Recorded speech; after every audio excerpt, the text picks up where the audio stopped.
Now, spare the rod and spoil the child. Is that necessarily true? In the final part of our Back to School series, we're talking about discipline. Is there a difference between being firm and being strict?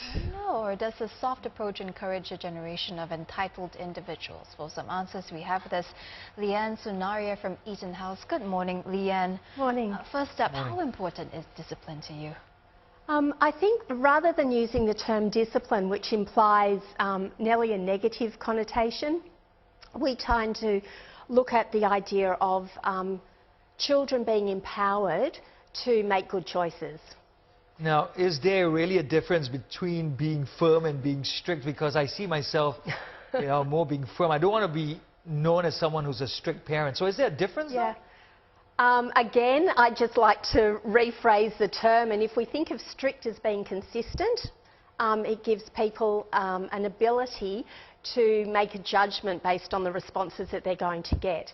So strict, I guess, means that there's boundaries, that there's guidelines, that there's expectations, whereas what was your other one? Firm or? Yeah, strict. See, to me, it's a similar word. So what happens when a kid crosses that boundary? What do you do? For us, we have consequences. So when we look at discipline, if we think of discipline, then it's something that an adult in control imposes down onto a person of lesser control.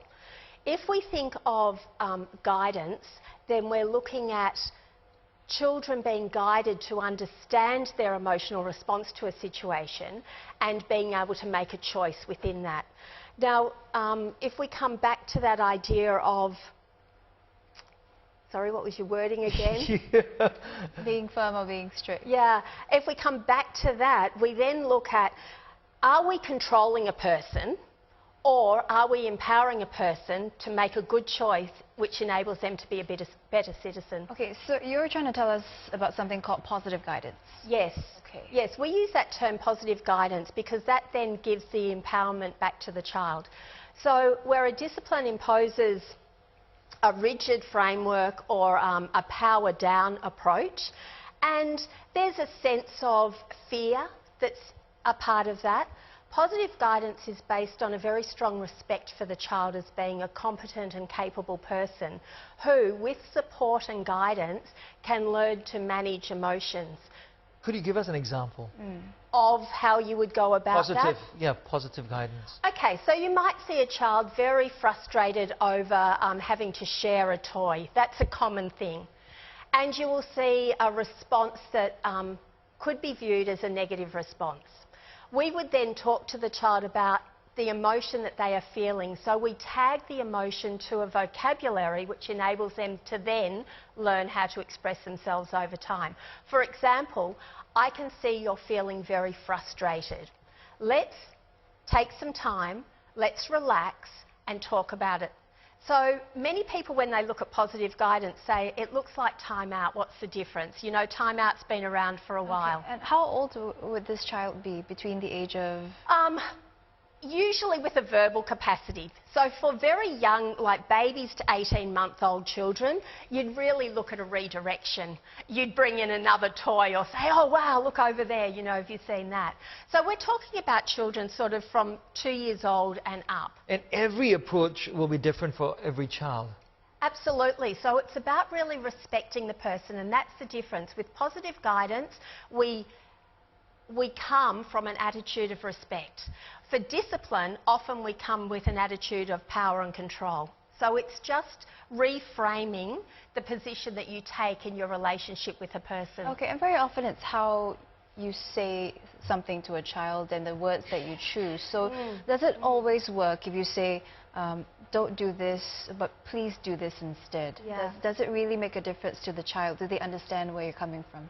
Yeah, I think the message you give when you say, don't walk, don't scream, it tells them what they're doing, it tells them that that's what they're doing, but it doesn't give them an opportunity to discover, well, what should I be doing? Whereas if you flip it and say, can you please walk? Or you've directed them, you've guided them to the expected behaviour. So you're giving them cues all the time about what you're expecting of them. But if the child continues to do something that you don't want the child to do, what do you do? What sort of punishments or rewards that you take away from the child? Okay, so there's consequences. Yes. People in a society cannot just do whatever they want to do. That's part of being a member of a community. There are essential agreements, there are things that rules, regulations, whatever we call them, that we need to function within. So with children, that's exactly the same. So there are still consequences to their actions.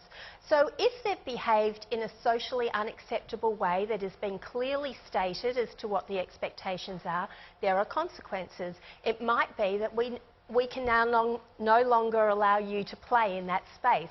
You need to come and sit over here with me and talk about, you know, what you're doing. Watch what your friends are doing. Let's see how they're responding to the situation. And when you're ready, you can go back and join them. Okay, perhaps simplify it for parents out there. Give us 3 top tips for parents who are struggling to discipline their child right now.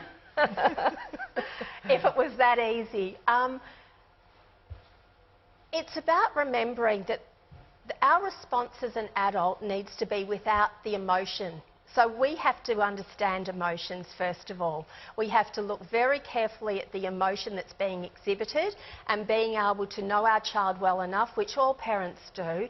They know if it's anger, if it's frustration, if it's sadness. You know, cries mean so many different things.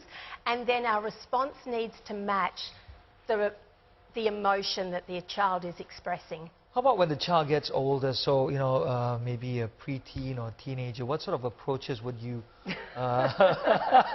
would you recommend?